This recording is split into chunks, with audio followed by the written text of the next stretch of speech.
Monde. Alors j'espère que vous allez bien. Ça fait un bon moment que j'ai pas enregistré de vidéo. Alors je reviens aujourd'hui avec une nouvelle une playlist que je vais faire sur un nouveau logiciel qui s'appelle Jamovi. Jamovi.org. Alors je vous conseille d'aller sur cette page. On va télécharger ce logiciel. Alors ce logiciel, c'est un logiciel gratuit. Bien sûr, parce que moi, à chaque fois je cherche des logiciels gratuits. De préférence bien sûr parce que ça permet à tout le monde d'accéder à des outils statistiques avancés et bien sûr de réaliser des études, de visualiser des graphiques et de faire des statistiques descriptives, inférentielles et autres. Donc Jamovi, il ressemble beaucoup à JASP et j'ai déjà une playlist sur JASP, je vous conseille d'aller voir. Et donc Jamovi c'est un peu la même chose, sauf que c'est un tout petit peu mieux moi je trouve, parce que ça permet de faire d'autres choses et ça permet aussi d'avoir vraiment comment dire, une interface qui est vraiment très ludique, très sympathique. Donc voilà, vous avez le choix lorsque vous allez sur le site, vous avez le choix soit d'aller sur le cloud, c'est-à-dire sur Internet, quoi, c'est-à-dire ne pas télécharger le logiciel, ou bien de le télécharger. Vous cliquez sur Jamovi Desktop, d'accord? Moi, je vous conseille de faire ça. Comme ça, vous avez le logiciel sur votre ordinateur qui n'est pas très très lourd. Et puis après, vous êtes très à l'aise dans l'utilisation. Alors, moi, j'ai déjà le Jamovi. Donc, je vais juste cliquer dessus. Mais la même chose, si vous cliquez ici, vous allez avoir le lien que vous allez télécharger et que vous pouvez ensuite ouvrir. Alors, on va juste aujourd'hui voir un peu l'interface, essayer de se familiariser avec ce nouveau logiciel, voir que finalement, c'est presque la même chose que les autres logiciels. Donc, après, ici, vous avez par exemple, vous avez ici exploration, ça va être tout ce qui est statistique descriptive, si vous cliquez dessus. Bon, on ne va pas avoir de base de données aujourd'hui, hein, de fichiers, on va juste voir un peu à quoi il ressemble. Donc descriptif, ça c'est scatterplot. Alors c'est en anglais, hein, scatterplot, je vais essayer de traduire tout en même temps. Scatterplot c'est nuage de points, hein, ici c'est graphique Pareto. Pour les tests T, on a déjà plusieurs vidéos sur ça. Donc on va voir lorsqu'on va appliquer le logiciel, on va aussi voir ça. Alors ANOVA, c'est l'analyse de la variance, on a déjà vu ça, on a vu Kruskal-Wallis, on a vu ANCOVA, ANOVA bien sûr. Alors ANOVA, c'est l'analyse de la variance lorsqu'on s'intéresse par exemple à la différence de moyenne entre trois groupes au plus. L'analyse de la covariance, ici pour ANCOVA. MANCOVA, c'est l'analyse de la covariance multivariée lorsqu'on a plusieurs variables. Donc peut-être qu'on ne va pas faire ça, hein, on va juste s'intéresser à l'essentiel, qui est ANOVA, peut-être ANCOVA aussi, et peut-être Kruskal-Wallis. La régression, bien sûr, qui est la plus importante, moi je trouve, parce que ça permet de faire voilà, une analyse sympathique, que tout le monde comprend généralement, et qui est facile à faire, facile à comprendre. Et donc on a ici la corrélation, on a ici la régression, et puis on a la régression logistique, binomiale, multinomiale. Donc on va essayer de voir ça dans des vidéos séparées et avec des bases de données différentes.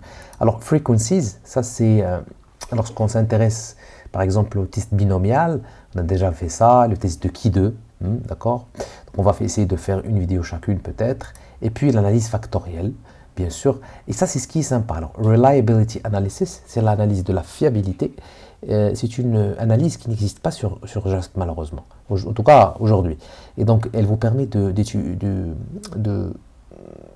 d'obtenir un indicateur ou bien un coefficient qui s'appelle alpha de Cronbach.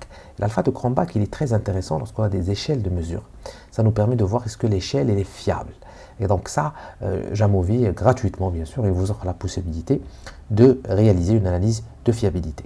Et bien sûr, on a l'analyse, l'ACP, hein, l'analyse en composante principale, l'analyse exploratoire, factorielle exploratoire, et l'analyse factorielle confirmatoire. Alors moi j'ai des vidéos moi sur les quatre, hein, sur R, sur JASP, sauf celle-là qui n'existe pas sur JASP, mais les trois, j'ai déjà présenté certaines choses là-dessus. Et donc, on va essayer de voir ça sur Jamovi, comment ça se passe. Donc, voici pour les analyses. Bien sûr, lorsqu'on clique sur Data, on peut changer un peu. Compute, c'est pour calculer, par exemple, une nouvelle variable. Si je souhaite, par exemple, faire une moyenne de plusieurs variables, je pourrais cliquer sur ça. Variable, bon, ça, il faut avoir une base de données. On ne l'a pas encore. Mais on va on va par exemple insérer un fichier et puis on va essayer de chercher des variables sur ce fichier. On peut essayer de calculer de nouvelles variables, on va essayer de faire ça. Hein. Il vous demande la formule et puis on peut même transformer par exemple une variable, une utilisation logarithmique par exemple ou autre. Voilà. Donc voici pour l'interface. Moi je trouve que c'est une interface très sympathique. Ici vous avez la même chose que sur JASP. Si vous voulez ouvrir un nouveau fichier, donc New, vous faites New pour un nouveau projet. Cliquez aussi, c'est pour vous voulez ouvrir un fichier qui existe soit sur votre PC, hein, si vous avez le fichier sur le PC, ou bien sur Data Library. Alors pour Data Library, ce sont des données qui viennent avec cette version de Jamovi. Alors vous avez 4 fichiers. Par exemple, je vais cliquer sur celui-là et je vais obtenir le fichier. Donc le fichier, c'est ce qu'on appelle les traits de personnalité. Hein. Les traits de personnalité, c'est 5 dimensions. C'est un modèle qui est assez connu. Hein. Ce modèle à 5 dimensions, on appelle ça le Big Five. Et vous avez ici les traits de personnalité des individus, neuroticisme, extraverti, ouverture en général, on appelle ça, l'amabilité pour les personnes qui sont aimables, et conscienciosité, c'est-à-dire les personnes qui sont consciencieux, qui sont, on va dire, impliquées dans leur travail, si vous voulez. Donc, 4 dimensions qui constituent les traits de personnalité de chaque personne, moi compris, vous compris, etc. Donc, ce fichier existe ici, ça permet de faire, par exemple, une corrélation, de faire une régression, etc. etc. Alors, on a combien dans l'échantillon? Regardez, 500 points d'observation, 500 données. Donc ça c'est pour les fichiers qui viennent, comme je l'ai expliqué avec Jamovi. Attendez, voilà. Donc Open et vous l'avez ici Big Five, d'accord. Après on a d'autres fichiers, par exemple Iris Data, ça existe aussi sur R.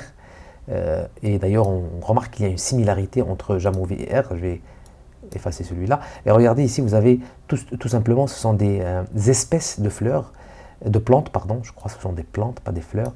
Et vous avez ici la taille des pétales, la taille, alors je ne sais pas ce que c'est en français, c'est sepal, mais en tout cas, vous avez 2 dimensions différentes.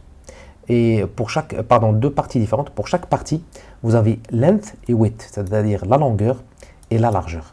Et donc, vous avez tout simplement aussi des données. Et vous avez une variable qualitative, on peut appeler ça une variable qualitative parce que ce sont les espèces. Donc, il y a Setosa, par exemple ici. Il y a Versicolor, c'est une autre espèce. Et il y a Virginica, regardez. Et voilà, donc 3 espèces différentes. C'est une variable qualitative aussi. Et donc, ce fichier existe sur R. Alors, pourquoi il y a une similarité entre Jamovi et R? Parce que tout simplement, Jamovi, il est basé sur le langage R. Alors, malheureusement, pas malheureusement, mais heureusement plutôt, on n'a pas à écrire le code, même si on peut en fait le faire si on le souhaite sur Jamovi. Je vais vous montrer ça dans une autre vidéo. Mais ce qui est important, c'est que Jamovi se base sur le langage R et donc ça vous permet de finalement travailler sur R sans être sur R. Alors pour ceux qui n'ont pas pu bien sûr développer des compétences en programmation un tout petit peu sur R, ça peut effectivement être un peu difficile à apprendre, en tout cas au début. Et donc Jamovi, c'est un raccourci si vous voulez. Ça vous permet de faire les mêmes trucs, sauf que vous pouvez ensuite obtenir le code que vous êtes en train de faire directement. Par exemple, vous cliquez sur exploration, vous faites cliquer sur descriptive et là, regardez, par exemple, je choisis sepal width, hein, par exemple la largeur de ça, ou bien pétale largeur, voilà, width, largeur. Regardez, il me donne les statistiques descriptives. On a déjà vu ça, c'est la même chose que sur JASP, il me donne le mean, la moyenne, médiane, la médiane, standard deviation, ça c'est l'écart type, minimum, maximum. Donc il vous donne tous les éléments et bien sûr, vous pouvez vous pouvez bien sûr exporter tout ça, etc. On l'a déjà vu. Mais ce qu'il faut savoir, c'est que tout ça, ça se réalise avec un code R. Et on peut bien sûr par la suite obtenir ce code et aller le copier-coller sur R pour essayer de comprendre comment j'obtiens par exemple des statistiques descriptives sur R. Voilà. Donc si je veux améliorer en même temps mes compétences sur R, je peux utiliser ce logiciel Jamovi et copier le code et le coller ensuite on va voir comment on peut faire ça. Donc voici comme vidéo de présentation, je vous présente ce logiciel Jamovi, je vous conseille vivement de télécharger gratuitement sur votre ordinateur. On va commencer dans la vidéo suivante avec bien sûr le début, c'est l'exploration. On va essayer de faire des statistiques descriptives, obtenir un nuage de points et un graphique Pareto. Ce qu'il faut savoir, c'est que c'est un logiciel bien sûr open source pour dire qu'il est gratuit et que plusieurs personnes peuvent contribuer à ce que ce logiciel bien sûr avance comme c'est le cas pour R. Et donc il faut s'attendre à ce que ça évolue ici au niveau des possibilités qu'on peut faire avec ce logiciel. Et donc c'est pour cela qu'il faut absolument le télécharger, essayer de comprendre un peu comment il fonctionne. Et au fur et à mesure, vous aurez d'autres fonctionnalités, par exemple SIM, les équations structurelles, qu'on a déjà sur JASP, mais qu'on n'a pas encore sur Jamovi. Mais franchement, ce n'est pas indispensable, les équations structurelles, pour des étudiants, par exemple, pour des personnes qui souhaitent faire des études, des analyses de données qui ne nécessitent pas nécessairement le passage par des équations structurelles. Donc ça fait, je trouve, l'essentiel, la régression, l'analyse des fréquences ici, l'analyse factorielle, ANOVA, les tests T, etc. Je pense que c'est pratiquement 80%, on va dire, de ce qui est essentiel pour réaliser des études d'analyse vraiment respectables. Voilà.